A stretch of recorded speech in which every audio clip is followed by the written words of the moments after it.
weather we're having. Yes. Well, You may sit down if you like. are you sure? I don't want to interrupt your reading. Really? Sit. I would like very much to have you do so. The light is too bad for reading. I would prefer to talk.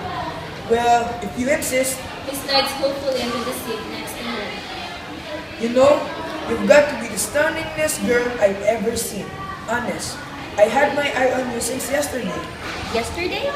Didn't know somebody was bowled over by those pretty lambs of yours. Did you, honeysuckle? Whoever you are, you must remember that I am a lady. I will excuse the remark you have just made because the mistake was, doubtless, not an unnatural one in your circle. I asked you to sit down. If the invitation was constitute your honeysuckle, consider it withdrawn. Sorry. I'm sorry. I didn't mean to offend you. I just thought, well, I mean, there are girls in part. You know, that is, of course, you don't know, but... Abandon the subject if you please. Of course, I know. Right. Now, tell me about these people passing and crowding each way along these paths. Where are they going? Why do they hurry so? Are they happy? It is interesting to watch them, isn't it? The wonderful drama of life. Some are going to supper, and some who are other places. One can't help but wonder what their histories are.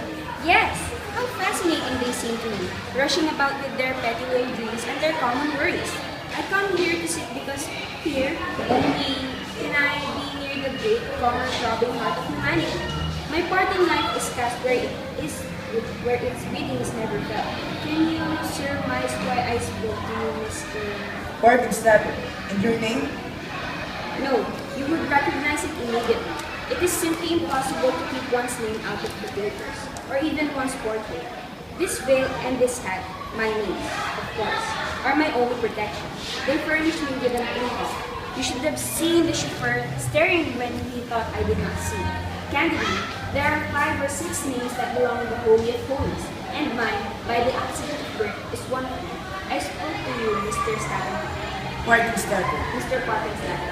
Because I wanted to talk for once with a natural man, a real man, one unspoiled by the despicable gloss of wealth and supposed social superiority. Oh, you have no idea how weary I am of it. Money, money, money! And one of men who surround me, dancing like little marionettes, all cut from the same pattern. I am sick of pleasure, of jewelries, of travel, of society, of luxuries, of everything, all kinds. I always had the idea that money must be a pretty good thing. Competence is to be desired, certainly. But when you have so many millions of that, it is the monotony of it that calls. Drivers, dinners, theaters, balls, suppers, balls, dinners, more balls. Followed of course by dinners and suppers, with the gliding of superfluous. Well, over it all. Sometimes the very twinkle of the eyes in my champagne glass nearly drives me mad. You know, I've always liked to read up on the habits and customs of the wealthy class. I consider myself a bit of a connoisseur on the subject, but I like to have my information accurate. Now, I had formed the opinion that champagne is cold in the bottle and not by placing ice in the glass. The girl gives a mystical light of genuine amusement. You must understand that we of the non-useful class depend for our amusement upon departure from preceding. Just now it is fad to put ice in champagne. The idea was originated by a visiting Prince of Tartary while dining at the Waldorf. It will soon give way to some other whim, just as at a dinner party this week on Madison Avenue, a green kid glove was laid by the plate of each guest to be put on and used while eating olives. I see. The special diversions of the inner circle do not become familiar to the common public, of course. Of course, it's all quite fascinating.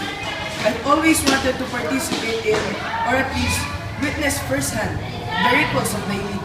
We are drawn to that which we do not understand. I guess that's true. For my part, I have always thought that if I should ever love a man, it would be one of lowly station, one who is a worker and not a throne. But doubtless, the claims of taste and wealth will prove stronger than my inclination. Just now I am besieged by 2 suitors. One is Grand Duke of a German principality. I think he has or has had a wife somewhere driven mad by his intemperance and cruelty. The other is an English marquis, so cold and mercenary that I prefer even the